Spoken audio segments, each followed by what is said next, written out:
జరిగిన వాస్తవాలను దాచిపెట్టి అసభ్యంగా అన్యాయంగా ప్రవర్తించి అప్రూవర్గా మారినాననే ఒక కోపంతో వైఎస్ అవినాష్ రెడ్డి కావచ్చు, భాస్కర్ రెడ్డి కావచ్చు, జగన్మోహన్ రెడ్డి కావచ్చు, వైఎస్ భారతి కావచ్చు, దేవిరెడ్డి శివశంకర్ రెడ్డి కావచ్చు, వీళ్ళందరూ కూడా నన్ను టార్గెట్ చేసి గడిచిన 5 ఏళ్లలో చాలా రకాలుగా ఇబ్బందులు పెట్టడం జరిగింది. అన్యాయంగా కేసులు కూడా కట్టడం జరిగింది.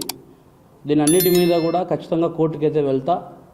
కానీ నాకు జరిగిన అన్యాయాన్ని ఖచ్చితంగా ఎస్పీ గారికి, ప్రస్తుతం ఉన్న హర్షవర్ధన్ రాజు గారికి వివరించాలని ఖచ్చితంగా కూడా నేను అనుకుంటున్నాను.